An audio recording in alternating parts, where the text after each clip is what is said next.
começamos a falar. Então, só se lembrem, né? É falar deles, de vocês, da organização, da época, ok? E eu acho que talvez a gente, Heloísa, cada um Rosa... se falar a primeira vez, sim. sabe, se identificar. Primeiro alguém fale, identifica o que é esse evento, que vocês estão aqui dando depoimento a respeito, identifica o que é o evento.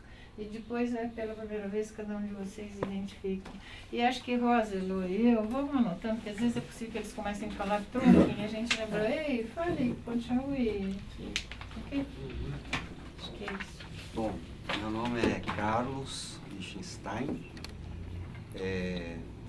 Então hoje nós vamos conversar, né, um pouco sobre o companheiro José Wilson Lessa Sabag, que na altura, né, em 1967, 1968, era colega nosso e depois companheiro na LN. E ambos, e alguns aqui dentre nós, estudávamos juntos, né? Eu particularmente na economia da PUC, ele no direito da PUC, o Celso direito da PUC e o Antenor economia da PUC. Agora a bola. É vocês, né? Meu nome é Antenor, né? Eu fui estudante da PUC em 67, entrei em 67 na PUC, e com o objetivo de estudar economia e também já participar do movimento estudantil, que na época já estava em franco crescimento e organização em termos de combate ao regime militar, né? E conheci o Zé Wilson pouco na universidade, uma vez que ele estudava à noite, e eu sou da primeira turma de economia de manhã na universidade. Que ano? 1967. E algumas reuniões que nós tivemos em conjunto na PUC foi quando eu conheci ele, né? A Mara Augusta em nenhum momento eu conheci dentro da universidade como estudante. E posteriormente, depois do ato institucional número 5, quando ficou impossível a gente continuar estudando dentro da universidade, ter uma participação política, né? Então nós nos encontramos, né, fora da universidade e pensavam na possibilidade de se unirmos com outros companheiros numa situação parecida com a nossa. Ele provavelmente devia ter sido atingido, como participou do Congresso de Biúna, provavelmente foi atingido pelo decreto 477, que impedia que os estudantes voltassem a estudar, né, em qualquer tipo de entidade de ensino no país. Então fechou-se a esse grupo de estudantes mais crítico, vamos dizer assim, que tinha uma participação, alguns até antes do golpe 64, outros depois, de continuar estudando e muito menos tendo uma participação política. Então nós, com esse caminho inviabilizado para nós, já existiam organizações armadas que se propunham a combater o regime, e nós então nos unimos com outros companheiros, no caso a Maria Augusta, que era companheira dele, e outros, e fomos participar dentro da organização, constituindo um grupo, né? Ele tinha o Zé Augusto tinha um contato com a direção da ALN, e nós fizemos algumas reuniões, né, com esse dirigente, e a partir daí nos integramos como um grupo autônomo, né? Era essa a política da organização, né? Formar grupos autônomos que naturalmente não se comunicavam entre si para participar das atividades da organização. E será que eu continuo falando isso?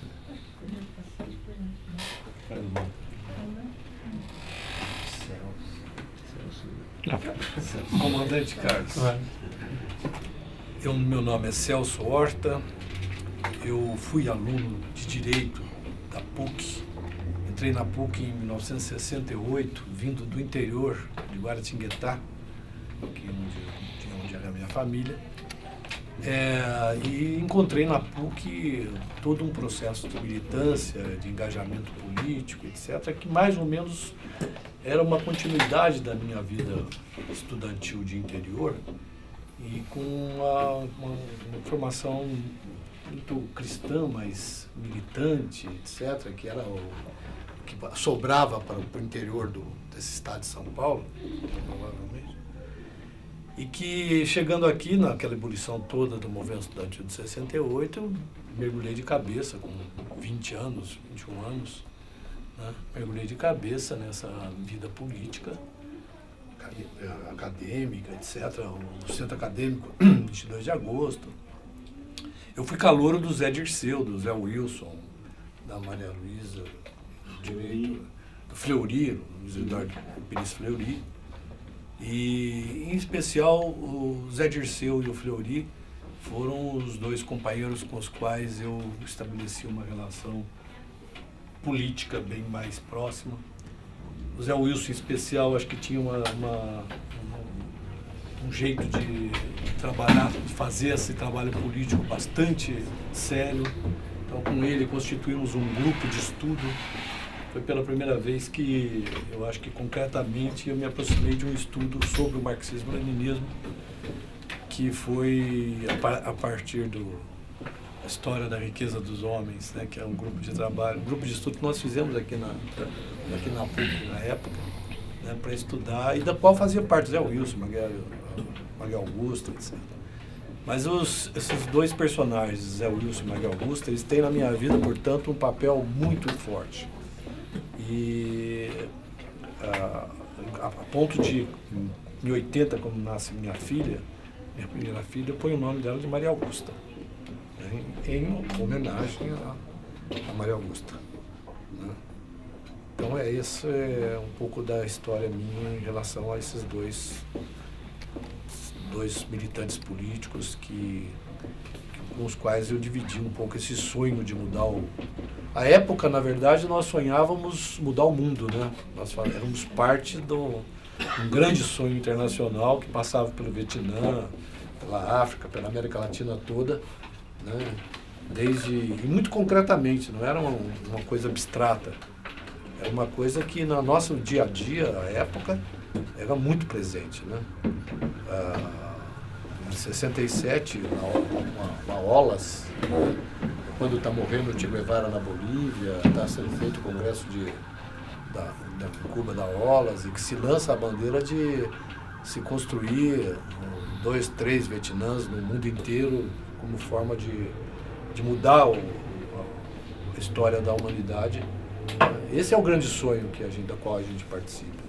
E que a LN é a expressão disso, talvez mais acabada aqui no Brasil, né? Porque, por conta das lideranças nacionais que estavam dentro da LN, né, em especial o Carlos Marighella, que era uma referência internacional e nacional, um grande combatente, ex-deputado, um homem que tinha uma importância muito grande para a esquerda internacional e nacional, e na América Latina em especial, né, que com toda a construção da estratégia da LN de construir um exército internacional latino-americano, os eixos guerrilheiros que se imaginava à época como forma de conduzir a luta, e que começava pela cidade, era apenas uma tática, né? um momento tático, se considerava que a luta guerrilheira estratégica estava no campo. Bom, tudo isso nós dividimos com o Zé Wilson e com a Maria Augusta, e eu acho que é muito importante que a gente esteja fazendo esse processo, que a PUC tenha tomado essa iniciativa de resgatar essa história toda. Bom, não era aluno da PUC, eu era aluno naqueles tempos da Politécnica.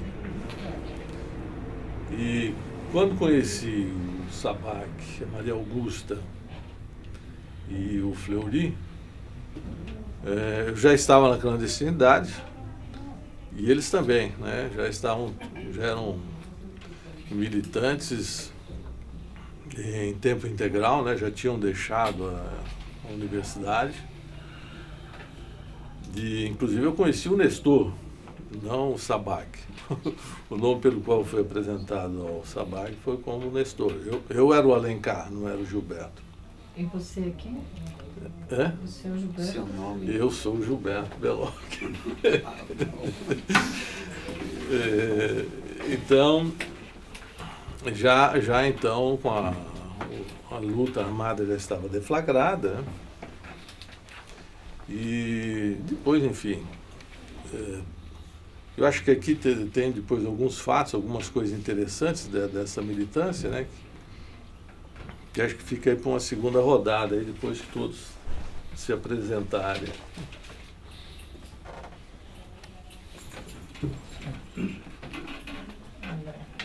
O meu nome é André Otto. Eu comecei a militância na ALN depois que eu fui preso em 69, estava tendo uma eleição no centro acadêmico e eu fazia parte de uma das chapas. E aí nós fomos presos, passamos pelo DOI-CODE e depois no DOPS. No DOPS eu fiquei na cela junto com o Fleury. Eu acho que o Celso Horta também estava na mesma cela, não sei, não lembro direito, mas acho que ele estava. E nessa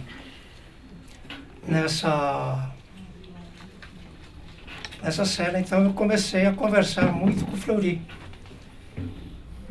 E a partir daí, eu comecei a pensar, quer dizer, eu me decidi que não daria para continuar fazendo o movimento estudantil do jeito que estava acontecendo, o movimento de massas. Você estudava onde, André? Na física da USP. E aí eu fui para... depois de 2 meses, eu comecei a ler documentos de várias organizações diferentes. E aí eu resolvi entrar na LN. E um ano, foi em janeiro que eu entrei, 1 ano e meio depois, mais ou menos em maio, eu encontrei com a Maria Augusta. Aí ela veio de Cuba, só que eu não sabia nada disso e ela me foi apresentada como Márcia. Ela foi Márcia para mim até o final, até que eles me mostram a foto do congresso quando eu vou preso novamente, do congresso de Biúna, e eles falam, essa daqui é a Márcia. O nome de guerra dela é Sofia, também é Sônia. E foi isso que... bom, depois a gente pode contar o que aconteceu, um relacionamento maior. Tá?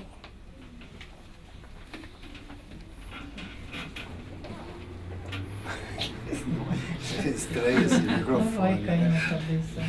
Pedro Rocha, meu nome é Pedro Rocha. Eu fui estudante aluno da física também, como o André, na USP. Entrei em 67. Morador do CRUSP, invasor e morador do CRUSP, de 67, 68. Eu entrei na universidade depois de um período que eu fui, inclusive, milico, né? Em 64, eu entrei na escola preparatória de cadetes de Campinas. Saí, quando eu entrei já tinha coisas na cabeça, né? Meu pai era militante do PCB. Eu entrei, inclusive, acreditando um pouco no sentimento nacionalista do nosso exército, né? Eu entrei na escola preparatória. Depois eu saí na metade de 66 e fui para a universidade, mas entrei direto também no movimento estudantil, com muita vontade, com muita discussão, com muito sonho, Maria Antônia. Passei a militar numa organização em final de 67, 68, que não é nenhuma das que nós depois vamos pertencer, né? Fiquei na ala vermelha durante um certo tempo. Conheci algumas pessoas na ala que depois passaram a militar na Ação Libertadora, na LN. tipo o Fogaça. O conhecimento dessas pessoas me fez depois ter também essa opção, fazer também essa opção pela luta armada. E eu só vou efetivamente conhecer esses companheiros que estão sendo homenageados aqui hoje, que a gente está procurando se lembrar, mais para frente, em 71, né, quando já estou militando no Molipo, Movimento de Libertação Popular, e vem o pessoal que é conhecido como os 28, o Grupo dos 28, que eles vêm de Cuba para o Brasil, e a gente um pequeno grupo da LN, da Frente de Massa, se integra com esse pessoal, se junta, forma essa organização, o Molipo, e é aí que eu vou conhecer, no caso, então, a Maria Augusta. E vou conhecer nas mesmas condições que o André conheceu, né?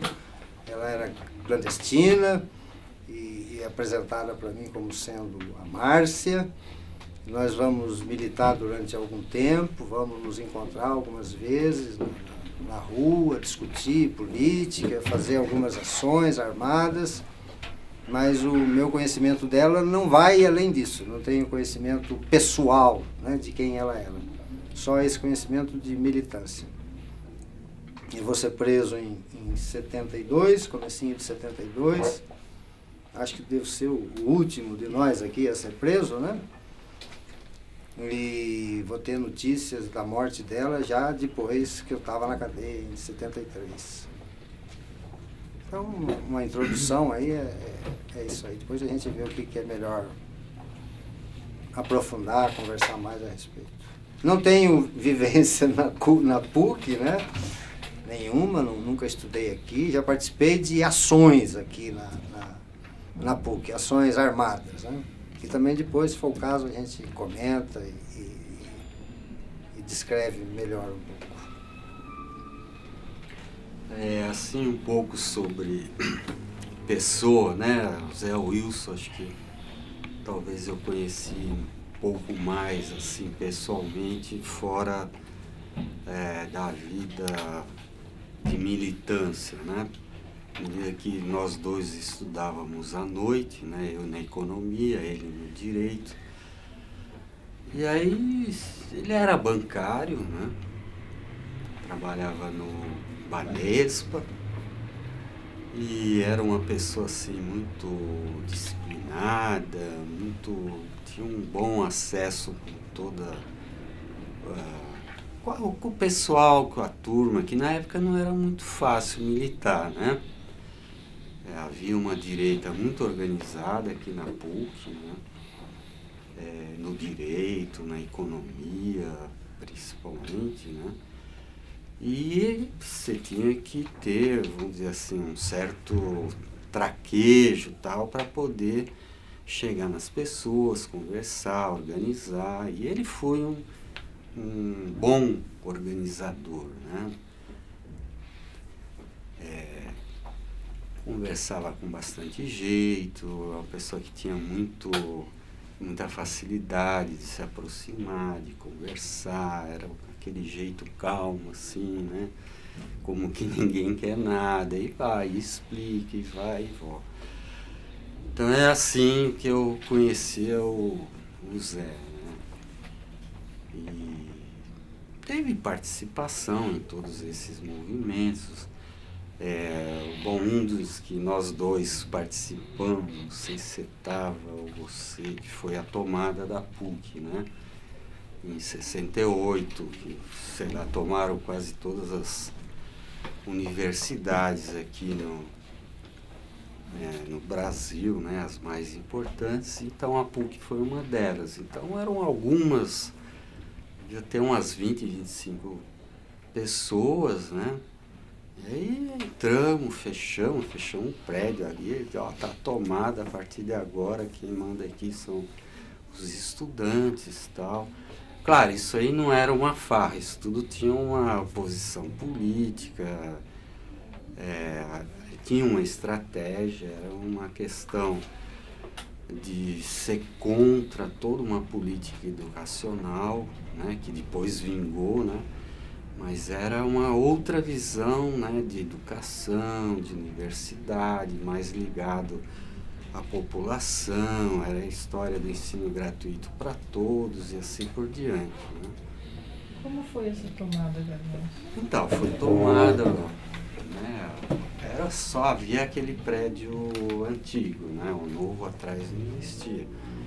Então, fechamos as portas, tomamos e tal. E aí anunciamos, ligamos para todo mundo. Daí algumas pessoas saíram, inclusive eu, para fazer a parte de imprensa e alimentando, né? Trazendo mais gente até encher aquilo lá, né? A PUC inteira. Né? E aí passamos, eu não lembro quanto tempo exatamente, né? Mas foi um período bastante importante, teve assembleia em todas as faculdades, né? Foi um momento de crescimento muito grande, assim, em termos de consciência das questões, não só da educação, mas também, né, da situação do país, a ditadura que a gente estava vivendo, né? E ele é uma pessoa que teve essa importância, e é nesse momento que eu vou conhecer a Maria Augusta, né? E é a partir daí também que eles começam a namorar, tal, que foi exatamente nessa época aí da ocupação da PUC, né? Então foi um momento muito interessante, muito rico, havia música, havia Geraldo Vandré aí cantar, que na época ele era tipo um ícone, né, em termos de música, as músicas deles eram Que ano foi isso, Carlinhos? É 68. Um mês eu não lembrava. Primeiro semestre. Não vou lembrar. Mas enfim, são episódios assim. Lembrei de falar muito da filhinha dele, que nasceu, que não me recordo o nome, mas foi nessa época aí, deve ser 68, né? Eu também tinha falado essa coisa dessa vivência do movimento estudantil aqui, né, de vocês.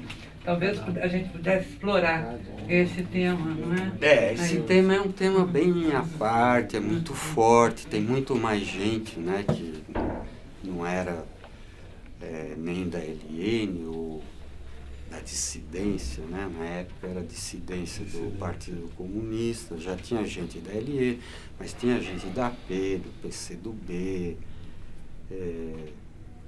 principalmente, né? Em todas as faculdades, né, da PUC. Né? Aqui no caso e da tinha PUC, pessoas... quem organizou essa tomada? Foi uma coisa em conjunto ali, nós. Ainda do movimento Você quer saber em termos de organização? Sim. Mas as lideranças deviam estar em torno da AP e da dissidência, né? Sim, eu acho que eram as grandes lideranças que tinha... Tinha o pessoal do direito, porque tinha uma turma assim que era independente, que era o pessoal bem de esquerda, mas não queria se comprometer, isso tinha mais no direito, né? Da PUC. Tinha muita gente, assim, várias pessoas aqui, que depois a gente pode até nomear, né? Mas, então foi um conjunto, já que havia esse movimento na USP e em outras universidades, a gente aproveitou a oportunidade e tomou a PUC. E é isso, foi muito tempo, a gente dormia lá, revezava, enfim, tinha tudo. Comida, música, discussão política, artística, enfim, filosofia, cursos vários de marxismo, enfim, né, e tudo. E não estava tendo aula? Ou era no período? Não, aula só desse tipo. Eram as mais frequentadas, eram as desse tipo. E a direita? E a direita? A direita caiu fora. Não, nessa época já era bem, ela já estava bem na parede. O problema era 66, que é a época que eu entro, e 67, né? Aí, mas a direita sempre no direito foi muito forte, né? Mas nesse momento direita, eles caem fora. Você né? disse que tinha uma direita muito forte na PUC. Como era? Fale dela. Eram cada uma com as suas características diferentes. Na economia, que era quando eu entro, que é 66, é um pessoal que, acho que era uma faculdade agregada, que chamava Liceu Coração de Jesus, alguma coisa assim. E aí transportou um monte de gente assim né, que era, a ditadura era o máximo, os cursos assim que pessoas, alunos bons frequentavam era da Escola Superior de Guerra, os caras se gabavam disso, então era o que predominava, era isso era a direita na economia, né, eles eram organizados. Então, quando a gente começou a se organizar, enfim, eles tentaram cooptar, vamos fazer e tal, mas né, à medida que você vai combatendo, né, a ditadura, os militares, a política educacional, etc., aí foi... Esse é um tipo. No direito era uma coisa mais forte, mais organizada, mais tipo... não igual, mas tipo CCC, tinha professor da TFP, que fazia propaganda da TFP, né? Nem lembro o nome dele, acho que era Fraga, sei lá, alguma coisa assim, né? Mas é isso. A Maria Augusta, Mas então a Maria Augusta eu conheci assim, como namorada dele, assim, não tivemos muita... Até onde eu tenho alguma notícia, ela era da filosofia. Isso. E não era aqui do São Bento. Não, era do Sérgio, Sérgio, isso, mas ela morava aqui. Tinha Tinha uma casa aqui. Mas eu me lembro muito pouco dela lá. E lá a gente não fez greve, a gente fez outras coisas. Diferente daqui. Mas ela tinha uma casa onde era tipo, não sei como é que chama, um pensionato das bolsas, tal, que ela morava, que era aqui perto. Então, às vezes a gente passava lá, acompanhava, mas era mais assim, não tinha intimidade de conhecer nem a história, nem a vida dela e tal. Era uma pessoa bem, vamos dizer assim, mais discreta, né? Não era, estava começando a militância, que acho que é nessa época aí da ocupação. Quer dizer, acho que já falei demais, né? Alguma coisa nessa conversa da ocupação, eu acho que o Carlos relatou fundamental, mas tem um aspecto que eu acho que é legal de lembrar, porque essa discussão toda, a gente amadurece muito naqueles dias. Não sei se são 2 semanas, quando muito, de ocupação. Enfim, era muito tempo, porque era dia e noite, a gente não ia para casa, dormia aí, então, fazendo cursos. Foi um momento muito rico de formação para essa militância que aparece aqui. Mas tem um aspecto que já existia na época, que era a presença da violência da ditadura, que eram os policiais que eles tentavam cercar aí a nossa ocupação. Eu lembro uma vez nós saímos para a rua aqui na Monte Alegre para tomar arma de tira. E tomamos arma de tira, entendeu? Porque era uma ação militar praticamente, né? Imagina eu que era um estudante recente, não vivi nada dessa história dos 66, 67, né? Eu estava em 68 que eu estava entrando na escola. Então você participava naturalmente, por você estar dentro da ocupação ali, como qualquer estudante, você estava participando de abordagem policial na porta da escola, né? Então eu acho que é um aspecto super importante, porque a gente estava amadurecendo essa história da luta armada como forma de resistência à ditadura, né? E daqui, da PUC também, dessa mobilização toda, a gente sai para ajudar a defender a Maria Antônia, que é uma outra guerra que o movimento estudantil de esquerda está sustentando com o Mackenzie, que era de direita e que tinha sua correspondência aqui na PUC, particularmente no direito da PUC. Que eu acho que esses anos anteriores, que eu não peguei, é um ano em que se tem, de fato, um confronto entre os estudantes de direita e esquerda. Tanto que o centro acadêmico já era a substituição do diretório que tinha surgido, intervenção da ditadura nos diretórios. Então era obrigado. Então havia uma negação do diretório aqui, lei suplicy.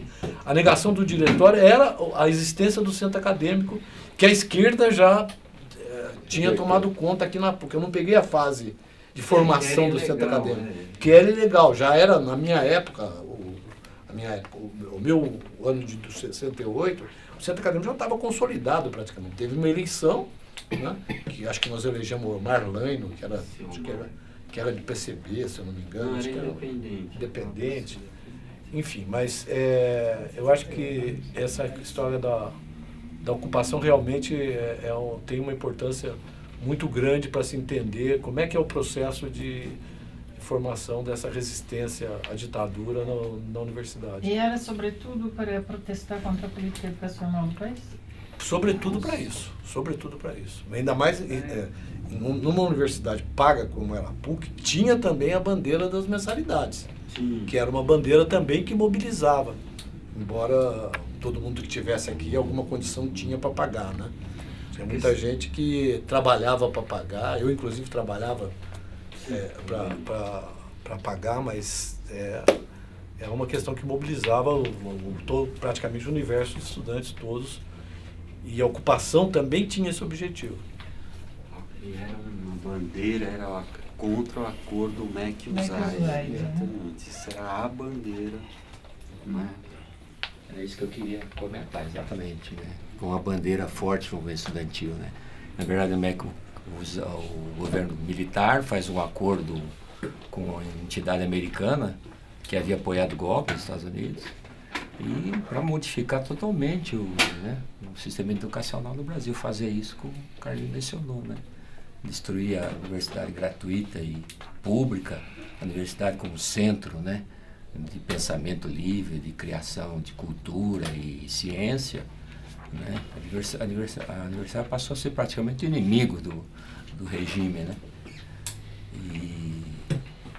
E voltando à questão aqui de 67, quando eu entrei em 67, eu já acho que já peguei essa fase do Omar e tal, né? E o curso de si, na verdade, é Ciências Econômicas, Contábeis e Atuariais. Ela tinha um perfil, na minha opinião, na época, um perfil diferenciado, né? Que eram pessoas, se eu estou errado, eu não sei, mas pessoas mais velhas, né? Nem diria que era de direito, mas conservadores, gente que realmente... Trabalhadores que trabalhavam. Contabilidade é um curso eminentemente técnico, atuarial mais ainda, né? Então, a gente teve uma preocupação quando fez começamos, era a primeira turma da manhã, e logo nós conhecemos os companheiros da noite, de fazer um jornal, né? Fizemos, acho que o primeiro jornal da área de economia e tal. E para ter uma ideia, era diretório acadêmico. Quando você já tinha o direito de centro acadêmico, nós mantínhamos com o diretório. Diretório acadêmico Leão 13, para mostrar como era um perfil bem conservador, né? Da nossa faculdade, né? Lembra como é que chamava o jornal? Perspectiva. E esse jornal teve esse cuidado de não ser muito radical e tal, acompanhar um pouco o perfil, para não ficar muito isolado, ser muito clichê, não é? Tinha até poesia no jornal, etc. E ele acabou sendo um centro, né, aglutinador das pessoas, inclusive com elementos de outras organizações que a gente já conhecia, né, da AP, como Tomás, o Carlos Lobo, né? E outros companheiros que giraram em torno do jornal, né? Foi uma experiência bastante rica nessa época.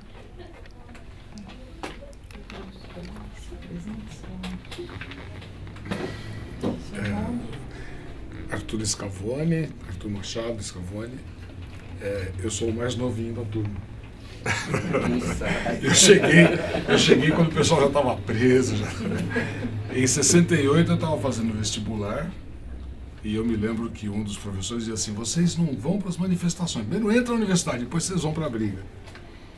E então eu entrei na física da USP em 69 e já numa situação, acho que não preciso descrever, numa situação já bem conflitada, AI-5, assassinato do Marighella, e foi nesse processo que eu ingressei também no movimento de resistência armada, junto com o Pedro, né?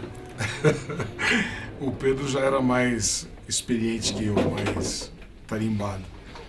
E o movimento, assim, muito rapidamente, o movimento na USP, era um acordo do MacIusaid, era contra a privatização do ensino, mas era contra, evidentemente, antes de mais nada, a opressão que havia. Havia uma opressão violenta, não era pequena. Pelo menos quando eu entro, né, em 69, eu sempre relato isso, porque eu acho que é um aspecto muito importante. A gente estava no centro acadêmico jogando ping-pong e parava um jipe com um soldado, um sargento, um cabo armado, rifle, entrava no centro acadêmico, mandava todo mundo encostar na parede e revistava todo mundo. Né? E se encontrasse alguém com algum livro comunista, marxista... Oi? Vermelho. Vermelho. Né, levava embora uma menina que estava comigo, e era um problema, porque o que nós fazíamos, a atividade subversiva que eu fazia naquela época, era levar recortes de jornais alternativos, então, com notícias que não eram veiculadas na grande mídia, para fazer mural clandestino, né, mural que ninguém visse, então, montar os murais lá na física. E a luta contra a aposentadoria era o nome que se dava para expulsão dos professores, né? A luta contra essa expulsão dos professores, a gente fazia pichação na física, esse tipo de coisa. Agora, para registrar ainda esse clima de extrema opressão, eu dava aula, e o Pedro também, numa escola do Rio Pequeno, uma escola secundária para o ginásio, e o diretor da escola era um sargento, para a gente ter ideia em que clima que nós vivíamos, né? Mas eu não sei se eu prolongo para chegar até a Maria Augusta. Em termos de apresentação, é isso. Eu acho que... Bem, sendo assim, eu, a partir desse movimento dentro da USP, eu já tinha alguma participação no movimento secundário, mas muito pequena. Mas eu ali comecei a participar mais do movimento de resistência. O meu vínculo principal lá na USP se deu de um lado com o Pedro, com algumas pessoas que eu conhecia, mas com o Queiroz, que era da Geologia e era do DCE, foi uma pessoa importante naquela época. E eu fui presidente do Centro Acadêmico da Física, né, logo no começo de 70, se eu não estou errado. E a discussão já era sobre a resistência armada. Então, um outro fato que eu também me lembro, eu acho que é importante para a gente sentir o que era aquele clima, o Genuíno era um dos diretores da UNE. E ele foi me procurar como presidente do Cefisma, do Centro Acadêmico, para discutir, se organizar para a resistência. Né? E o Genuíno falou para mim, olha, nós precisamos entrar, nós estamos no PCdoB, é um partido, que isso... Eu falei, não dá, Genuíno, vocês são reformistas, vocês não querem saber de resistência armada. Né? Quer dizer, a discussão de reforma ou revolução, né, de resistência armada ou de uma resistência, digamos, pacífica, reformista, era uma discussão muito forte. Ou tem mais algum fato que vocês estão relatando que seja legal ainda falar? Porque está ótimo, a gente nem achava que vocês sabiam disso. Estou gravando aí. Tem mais alguma coisa? Processo de engajamento na luta armada. Deles, dos dois e de vocês. Fala um pouco de GTV. Como... vai pro Molico, melhor. Então, só uma coisa, acho que talvez como então o Zé Wilson e a Maria Augusta chegam até a organização, como vocês chegam e depois Molico, né? Para ver, porque acho que o Molico vem depois, né? Bem, como eu disse anteriormente, eu encontrei com o Zé Wilson fora da universidade já, eu não participei dessa tal tomada, infelizmente, dessa tomada PUC, eu já estava militando uma organização de dissidência do Partido Comunista, Divergência de São Paulo, que é uma organização que tirou muita gente do Partido Comunista, agregou muita gente, e as principais lideranças, aí, inclusive do movimento estudantil em São Paulo, inclusive o Zé Dirceu e outros, né? E eu deixei depois dessa organização, achando que ela não conseguiria, talvez pela sua composição de estudante, seguir adiante e tal. E aí quando eu encontro o Zé Wilson, e o Zé Wilson tem um contato com a LN, né? E aí, como disse, fizemos algumas reuniões com o Joaquim Câmara Ferreira, que era segundo homem da organização, comandante da organização, e passamos a participar da organização, fazendo alguns atos missionários, etc. E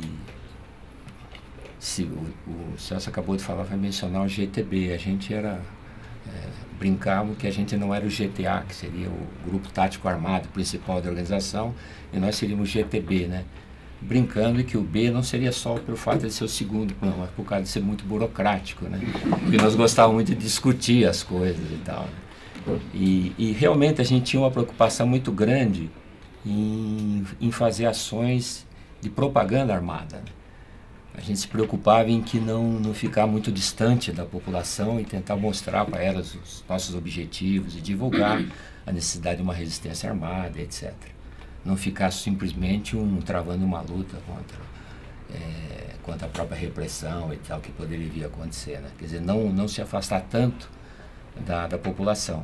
E com isso sempre teve, essas ações nossas teve um pouco desse caráter, né?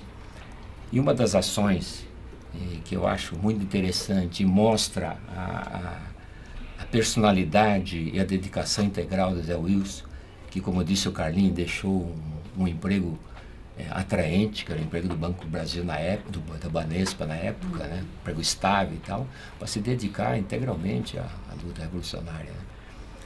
E o Giba pode complementar depois. Eu acho muito interessante essa ação que ele planejou praticamente integralmente, né?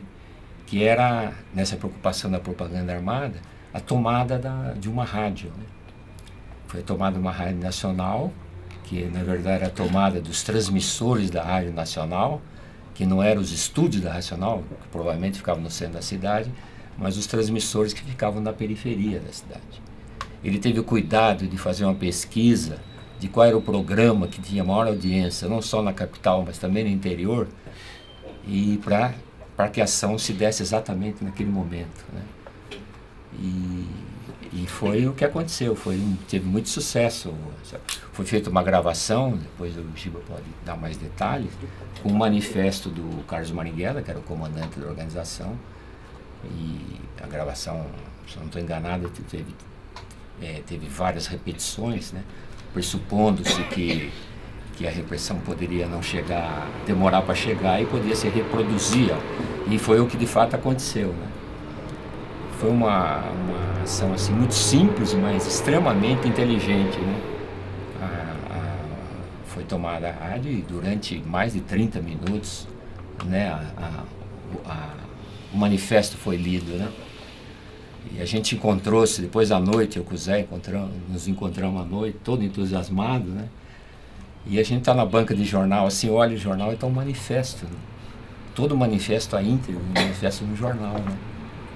Foi uma coisa que escapou um pouco da repressão e tal. É uma história muito bonita por trás dessa publicação. Quer dizer, além da própria rádio que atingiu o interior, ondas curtas e ondas longas, o manifesto foi também publicado em jornais de São Paulo.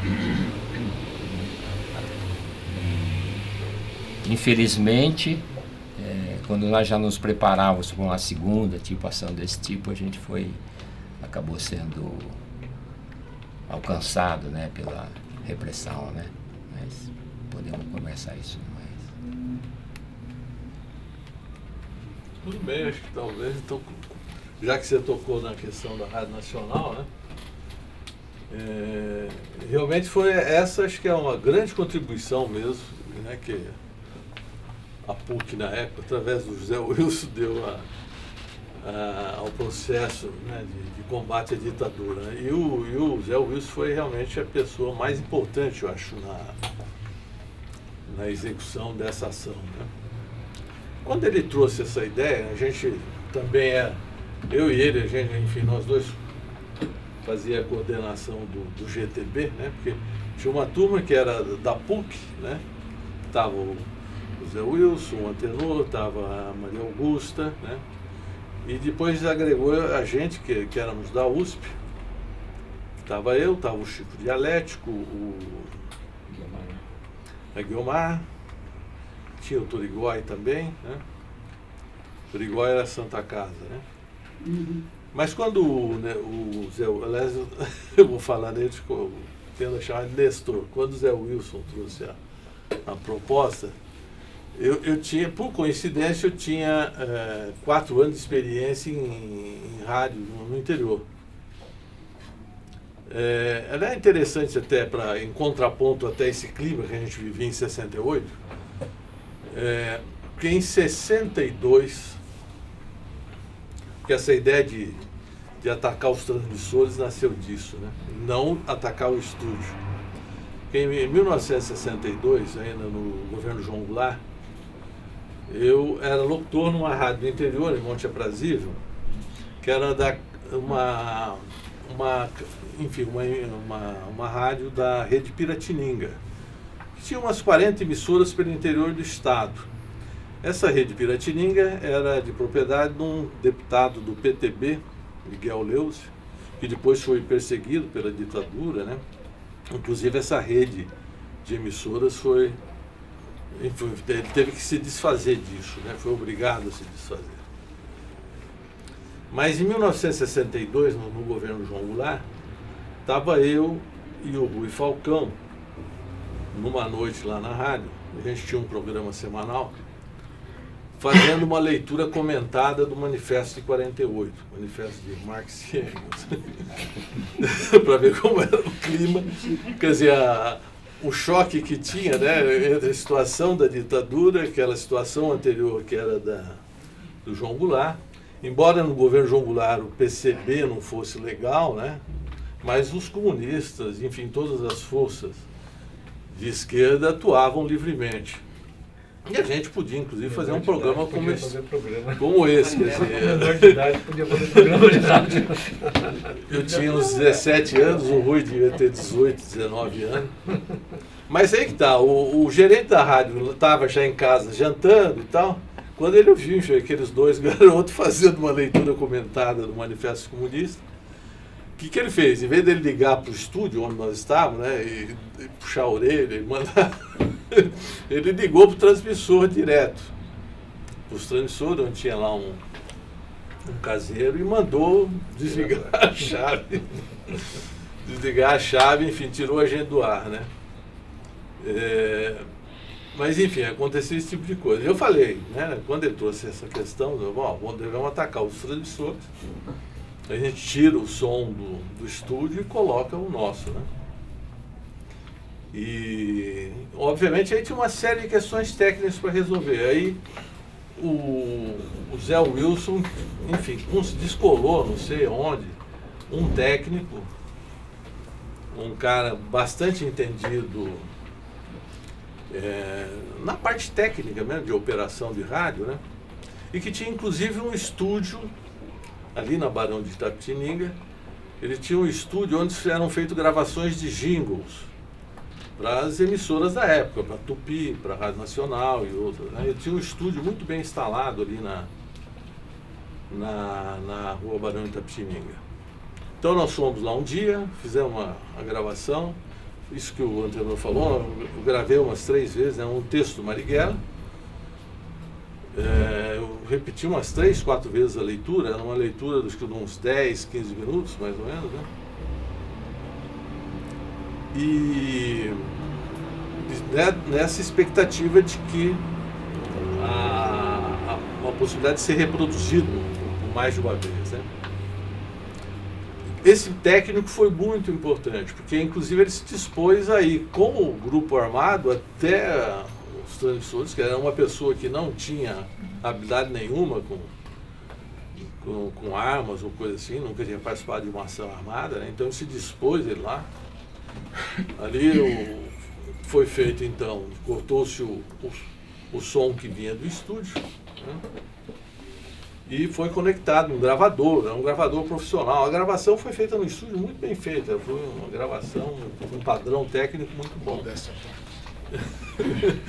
Não, isso é mérito do técnico, né? E foi identificado? Não foi, esse cara nunca foi identificado. É a primeira vez que vocês estão falando disso. É a primeira vez que estão falando desse técnico. Esse cara nunca. Também a questão lá da Barão de Itapetininga. Acho que é a primeira vez que estamos falando dessa questão, desse estúdio que ele tinha ali que era perto, inclusive, dos estúdios das rádios, das emissoras, né? Associadas. Tinha o Tupi e outros, né? Era ali entre Barão de Itapetininga, 7 de Abril, por ali, né? E tem aí um lance interessante, complementando o que o Antenor falou, que o Toledo, nesse planejamento também, né, a gente discutiu com ele e tal, O líder José o Joaquim Câmara, né? Ele tinha um contato nos Diários Associados, que era o Saqueta, um jornalista, era um antigo militante do PCB, né? Na época ele depois tinha aderido ao trotskismo e tal. Mas, enfim, tinha uma relação com o Joaquim Câmara. E o Joaquim Câmara, inclusive, passou o conteúdo, o texto para esse jornalista, que era chefe de redação, né? E falou, ó, fique preparado, né? Porque na sua edição da tarde, né? Quer dizer, o ataque vai ser de manhã, lá por 8 horas, por aí, 9 horas, né? Então, tenta ele já na edição da tarde do jornal, prepara tudo já, né, o prelo lá, para sair com essa matéria. E o cara topou, também foi uma ação, foi uma atitude corajosa, né? Porque, enfim, o cara que era o chefe de redação, né? E ele simulou que na hora, enfim, botou o pessoal dele para ouvir a rádio, como se fosse lá na hora taquigrafar, né? O texto, taquigrafar, gravar o texto. O conteúdo do manifesto, vocês eu tenho o... Foi publicado no jornal. Foi publicado no jornal. Não, tem o... Quem transcreve quase que integralmente é o Gorender, no livro dele, Combate nas Trevas, né? Mas você lembra? Não, eu posso falar um pouco. Realmente esse texto é interessante porque ele dava, em linhas rápidas, assim, o programa da Ação Libertadora Nacional, né? É interessante, aliás, isso. Era um programa que não era socialista, né? Essa é uma questão, na época, importante, porque nós, estudantes, mais sonhadores e mais idealistas, enfim, ou até mais radicalizados, né? O fato de ser estudante, nós queríamos já o socialismo, né? E não fazíamos essa mediação, que o Marighella, por sua vez, um revolucionário muito mais experimentado, vivido e tal, ele falou, não, a etapa que nós vivemos do processo revolucionário não vai ser diretamente, né? Depois de derrubar a ditadura, não vai vir o socialismo, vai ser uma etapa ainda intermediária, né? Vai ser principalmente atacar os latifúndios, né? Não nacionalizar as terras, mas enfim, expropriar latifúndios, isso ele colocava claramente nesse texto, luta anti-imperialista, expropriar as grandes empresas, né, estrangeiras, né? Mas não se falava nada contra a propriedade privada, nada contra o capital nacional, certo? Nacionalizar banco, né? O sistema bancário. Mas, enfim, ele tinha essa... o que era, enfim, com o objetivo até de... Claro, que você não tinha forças, né, suficientes para passar por uma etapa socialista direta, né? É só uma questão que rendia muito na época, né? Então o texto falava desse programa, anunciava que a guerrilha rural do ano que seguia, isso era 69, então em 1970 ele pretendia iniciar a luta no campo, denunciava depois as torturas, as prisões, né? E tinha o fundo todo, aliás, até corrigindo o livro do Gorender, quer dizer, o Gorender coloca que o fundo musical era da Internacional, né? Não era a Internacional, né? Era o hino da independência, né?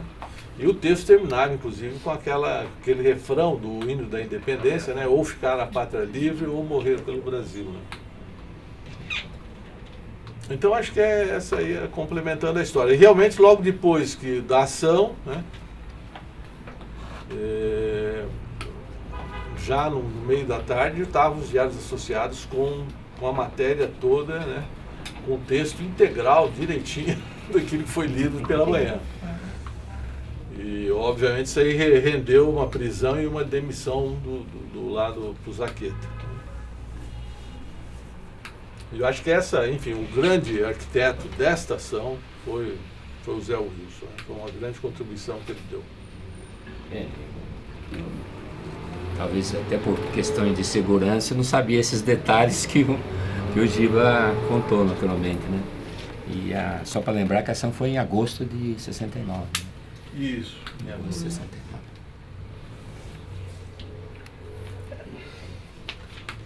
Talvez o que eu possa ajudar um pouco na reconstituição dessa militância do Zé Wilson, e recupera um pouco essa discussão que para nós acabou sendo uma discussão importante, GTA, GTB, etc. É que eu fazia parte do GTA. Né? Então, dentro da PUC, o Fleury, ele tinha uma liderança destacada ali, e que foi quem acabou foi a partir dele que eu acabei me organizando dentro da LN. Embora o Zé Wilson tenha sido o militante com o qual eu tive uma relação de debate, de discussão muito mais intensa, mas na hora de organizar, quem acabou me organizando foi o Fleury. E o Fleury foi para o GTA, né? Enquanto o Zé Wilson vai fundar com vocês esse grupo de ação, que era especial, que se chamava, como é que não era GTB, não tinha nome. Porque dentro da LN o conceito básico era esse mesmo. É que virou um apelido que foi dado por causa do GTA, então tinha o GTA. O GTA era Grupo Tático Armado, né?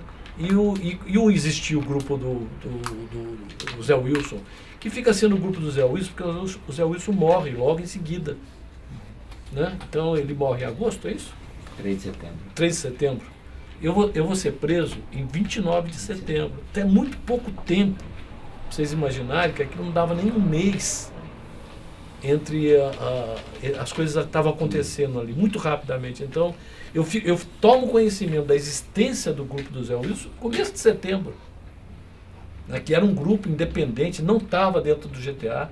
Dentro do GTA eu conheci o Carlinhos, que estava lá, o Carlos Lichtenstein, né, o que eu já conhecia da faculdade, né, mas mais ninguém. Né, Uma perguntinha.